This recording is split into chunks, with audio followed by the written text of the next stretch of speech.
London. Over there to your left-hand side, we do have a red telephone box. There used to be hundreds of these here in the city of London.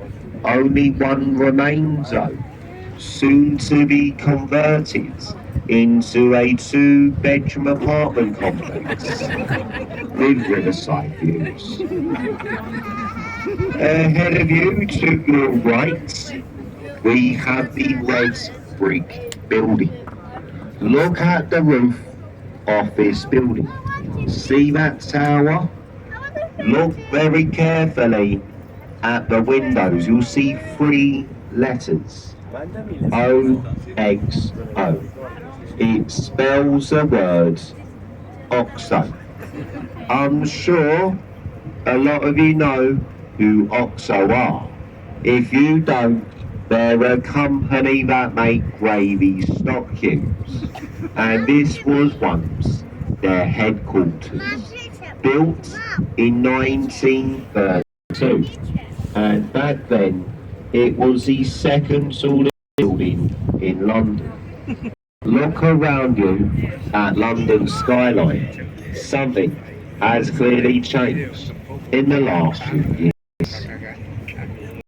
Over here to your left-hand side, there's a building with a green sloped roof and a spire. The old City of London School for Boys. Many former Prime Ministers and politicians of this fine country have been educated over here. This is where they used to teach you how to lie and cheat. Building no longer a school, now an office for J.P. Morgan, the American bank. We're now approaching the Blackfriars Bridges. We have the Blackfriars Road Bridge, which is followed very closely by the Blackfriars Rail Bridge. You may notice between these two bridges we have the old remains of the first ever rail bridge to span the River Thames, the Alexandra St Paul's Rail Bridge. Only the 8 red support columns to the bridge remain here today. They can't be removed. If they were to remove them, it would undermine the foundations to the modern day rail bridge, which is passing through. And if you to your right, you'll see the brown brick building with the glass roof, the old Bankside Power Station. No longer in use, it's now the home to the Tate Modern Art Gallery. You can enter this art gallery today completely free of charge. See many art exhibits over here, such as half a counter plastic box, an unmade teenager's bed, a pile of empty beer cans, and a man piling up a bunch of bricks. After walking around this building for a few hours, you'll soon realise why you paid nothing in the first place. Over here to your left, a real piece of art. The large grey dome and golden cross of Sir Christopher Wren's masterpiece, St Paul's Cathedral. It took Wren 35 years to complete, and it stands as the second largest unsupported cathedral dome in the world, the first largest being built in the ancient city of Rome. The foundations to St Paul's are just 4 feet deep. Well, over here to your right we have Bankside Pier. Now we don't have anyone to pick up here, but is there anyone wanting to leave us here today? If you're on the top deck and you want to get off here at Bankside, just stick your hands in the air, like you don't care. So there's no one up here for Bankside. Steve, the other crew members, just heading downstairs. If you do want to leave us here at Bankside and you're in the lower deck, just stick your hands in the air. If not, we won't stop it. That was straight through. Well, over here to your right, above the Bankside pier, we have the white circular building with the thatched roof. This is the replica of Shakespeare's Globe Playhouse Theatre. In this theatre, you can see many of Shakespeare's plays be performed, such as Romeo and Juliet. And then I suppose we got another good one as well. In front of you we have the Southwark Bridge.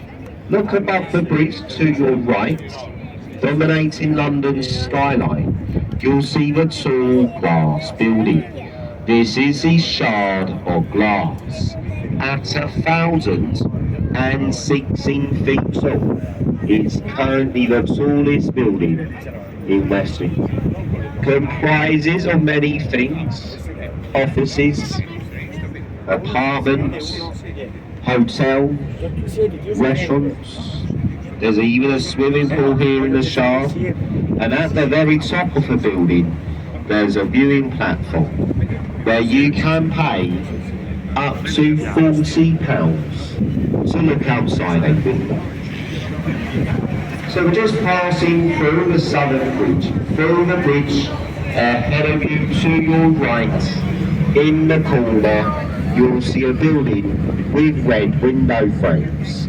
This is the Anchor at Bankside, a very famous and historical pub. In 2015, they celebrated their 400th birthday. See the attic of that pub? That's where William Shakespeare, along with his players, would use the attic as a changing room, as the original Globe Playhouse Theatre stood behind that pub in a place called Park Street. And when they built the original Globe Theatre, they built it without any changing rooms for some reason.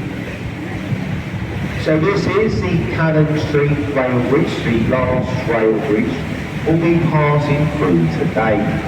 And through the bridge, ahead of you to your right, between the two buildings, you'll see a sailing ship in West Dock, the full working replica of Sir Francis Drake's galleon, the Golden Hind. The Golden Hind was the vessel that Sir Francis Drake and his crew fully circumnavigated the globe under the secret orders of Queen Elizabeth I.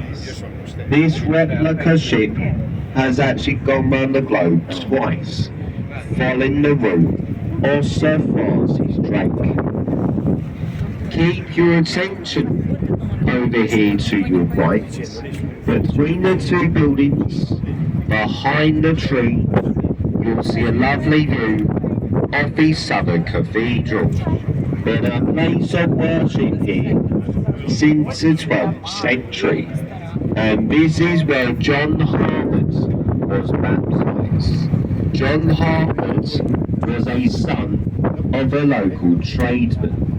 He left England and moved to America, where he founded the Harvard Library, which is now the Harvard University, Massachusetts, USA. This is the London Bridge, opened in 1973 by our dearly departed Queen. And through the London Bridge, we're going to look immediately to our left-hand side here. Between these two buildings, you'll see a tall stone column with a gold top piece. This is Sir Christopher Wren's monument to the Great Fire of London of 1666. It's meant to resemble a wax candle, as that is what caused the Great Fire of London, was a wax candle falling over in the night, causing so much fire and anger in the heart of the city. If we look to our left still, we're going to look at the buildings towards the river front. See that glass square building? The London University for window cleaners. Look next door, the lovely yellow brick building is the old Linsgate Fish Market. Been a fish market on this site for nearly 900 years.